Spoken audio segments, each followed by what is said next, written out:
तो दोस्तों 2 दिन पहले मैंने एक वीडियो बनाया था XR-SAM और रफाल को लेकर। मैंने आपको उस वीडियो में बताया था कि क्रोएशिया नाम का एक छोटा सा देश है जिसने भारत के रफाल खरीदने के बाद अपनी सेना के लिए 12 की संख्या में रफाल खरीदे, लेकिन अभी उनका रशिया यूक्रेन वॉर को देखते हुए इस तरह का स्टेटमेंट आया है कि उन्होंने गलती कर दी है, उन्होंने रफाल नहीं खरीदने थे।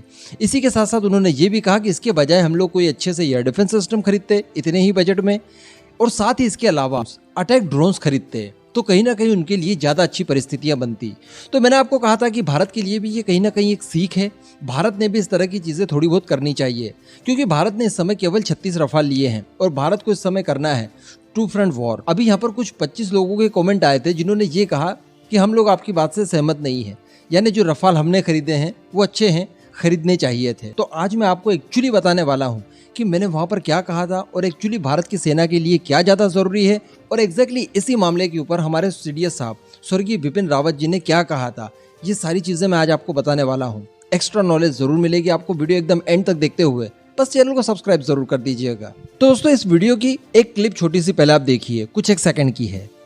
हमने रफाल खरीद लिए, कोई दिक्कत नहीं, यहाँ पर ज़रूरी ये है कि हम लोग और ज़्यादा रफाल खरीद लें, हमारे एमका को फास्ट ट्रैक कर दें, साथ ही हमारे डीआरडीओ के जितने भी यूएवी प्रोजेक्ट चल रहे हैं इस समय उन्हें फास्ट ट्रैक कर दें, हमारी रिक्वायरमेंट के हिसाब से उन्हें फुलफिल करवा दें, और साथ ही हमारे जो एयर डिफेंस सिस्टम है स्वदेशी, खासकर XR-SAM, आकाश प्राइम, MR-SAM, LR-SAM, इन सभी की जितनी रिक्वायरमेंट है उस रिक्वायरमेंट के आधार पर हमारी सेनाओं को भर दिया जाए लबालब। उसके बाद कहीं जाकर हम लोग युद्ध जीतने की सोच सकते हैं। तो आपने देखा इसमें मैंने ये कहा कि भारत की कुल जरूरत के हिसाब से हमारे पास जो 36 रफाल हैं ये बहुत कम है। मैंने ये नहीं कहा कि हमने ये 36 रफाल खरीद के गलती कर दी, क्योंकि मैं आपको खुद ही कई बार बता चुका हूँ कि एक रफाल इतना ज़्यादा ताकतवर है कि वो 2.5 SU-30 MKI के बराबर है, इवन उनसे भी ज़्यादा है। बात की जाए अगर रफाल की तो ये तिब्बतन एरिया में जाकर घुसकर चाइना के J-20 को भी मार गिराएंगे, इतने कैपेबल हैं ये, तभी हमने इन्हें खरीदा है, बहुत सोच समझ कर खरीदा है। लेकिन प्रॉब्लम यहाँ पर यह है कि हमें कम से कम इस तरह के 150 फाइटर एयरक्राफ्ट की जरूरत है, लेकिन हमने खरीदे कितने? 36। ऐसी परिस्थिति में कहीं ना कहीं हमारे लिए दिक्कत हो सकती है जब हम लोग टू फ्रंट वॉर लड़ेंगे। इसी के साथ साथ बात की जाए हमारे XR-SAM एयर डिफेंस सिस्टम की, तो मैं आपको बता दूं कि ये S-400 है देसी वाला, क्योंकि इसकी रेंज बताई जाती है 350 किलोमीटर से लेकर 400 किलोमीटर। S-400 जो कि हमने एक यूनिट, एक रेजिमेंट के लिए हमने $1 अरब दिए। सोचिए कितना पैसा बचा सकता है ये हमारा। तो कहीं ना कहीं इसे फास्ट ट्रैक करने के लिए मैंने कहा था 350 किलोमीटर की रेंज अगर आपको XR-SAM देता है, और अगर आप इसका मास प्रोडक्शन करते हैं, बहुत ज़्यादा क्वांटिटी में बना लेते हैं, एटलीस्ट इतने जितनी की हमारी सेनाएं मांग रही हैं, तो यकीन मानिए ये हमें बहुत ज़बरदस्त एज दे सकते हैं।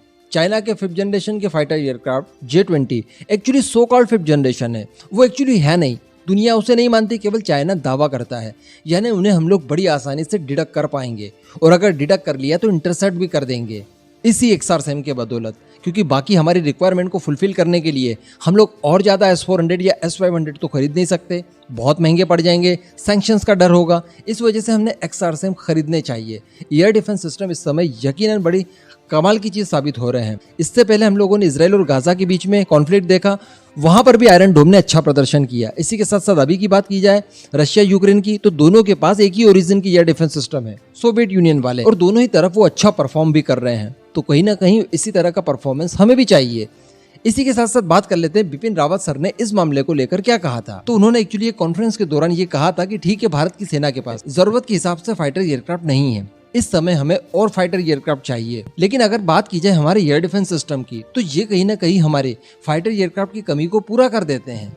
उन्होंने कहा कि हमारे पास चूंकि S-400 है, बराक 8 है, उसके बाद हमारा खुद का XR-SAM आने वाला है, तो ये सारे मिलकर इतनी कैपेबिलिटी हमें दे देंगे कि जो हमारे फाइटर एयरक्राफ्ट की कमी है वो कहीं ना कहीं पूरी हो जाएगी। तो अगर ये कमी पूरी कर देते हैं, वो भी हमारे इंडिजिनस वेपन्स, तो भले हम लोग बाहर से प्रोक्योर क्यों करें, जबकि हम जानते हैं कि 2026-27 के बाद हमारा एमका कभी भी आ जाएगा, उससे पहले हमारा तेजस मार्क 2 आ जाएगा। तो कहने का मतलब हमारे पास इन सब की व्यवस्थाएं हैं, और इसी बात का समर्थन काफी समय पहले सीडीएस साहब ने भी कर दिया था। अब सीडीएस साहब अगर कह रहे हैं तो फिर तो कोई उनकी बात को काट ही नहीं सकता है। इसी के साथ साथ बात की जाए अटैक ड्रोन्स की, तो इसके लिए हमारे पास खासी कमी है, बिल्कुल 0 बटे सन्नाटा है भारत इस मामले में, क्योंकि भारत के पास इस समय अगर देखें तो प्रीडेटर ड्रोन्स हैं जो हमने अमेरिका से लीज पर लिए थे, थोड़े बहुत हैं। उसी के साथ साथ हम लोग 30 की संख्या में और खरीदना चाहते हैं, लेकिन वो बात नहीं बन पा रही है, अभी तक डील पेंडिंग है। अगर खरीद भी लेंगे तो केवल 30 की संख्या में आएंगे। 90 की संख्या में हमारे पास इजराइल के ड्रोन्स हैं, हेरॉप टीपी ड्रोन। अगर मान लीजिए प्रोजेक्ट चीता के तहत जो हम लोग इनके अंदर आर्मामेंट फिट करवा रहे हैं वो करवा भी लिए जाएं तो 90-95 अगर हमारे पास होंगे भी तो ये कोई बहुत बड़ी बात नहीं है, बहुत बड़ा नंबर नहीं है, कम है ये, इससे कई गुना ज्यादा चाहिए। तो भारत के जो इंडिजिनस अटैक ड्रोन्स हैं उन्हें हमें फास्ट ट्रैक करने की जरूरत है और साथ ही इसको इतनी बड़े मात्रा में मैन्युफैक्चर करें कि हमारी सारी रिक्वायरमेंट्स फुलफिल हो जाए। यकीन मानिए हमारे पास इतने सारे इंडिजिनस वेपन्स होने के बावजूद हमारी सारी सेनाओं की रिक्वायरमेंट फुलफिल इस समय नहीं होती और ये हमारे लिए बहुत बुरी बात है। ऐसा नहीं होना चाहिए। जब सारी चीजें आपके पास व्यवस्थित हैं तो उनका इस्तेमाल आप कब करेंगे? तो अगर यहाँ पर भारत को टू फ्रंट वॉर एक्चुअली जीतना है, एक्चुअली सीरियस होकर जीतना है, तो उसके लिए सबसे ज्यादा जरूरी है कि भारत के पास कम से कम 150 की संख्या में F-15EX या फिर रफाल F-4 हो। इसके अतिरिक्त और कोई ऑप्शन नहीं है। इसी के साथ साथ भारत जितने भी इंडिजिनस मिसाइल डिफेंस सिस्टम्स के ऊपर काम कर रहा है उन सभी को बड़ी मात्रा में अपने पास अर्जित करे। इसके अतिरिक्त भाई कोई ऑप्शन नहीं है। हालांकि मिसाइलें वगैरह हमारे पास पर्याप्त मात्रा में है, 2 फ्रंट वॉर क्या 3 फ्रंट वॉर हम लोग लड़ लेंगे, उसके ऊपर किसी दिन अलग वीडियो बना देंगे। बाकी कहने का मतलब यही था। अब इस पूरे मुद्दे पर आपका दोस्तों क्या मानना है नीचे कमेंट करके जरूर बताइएगा।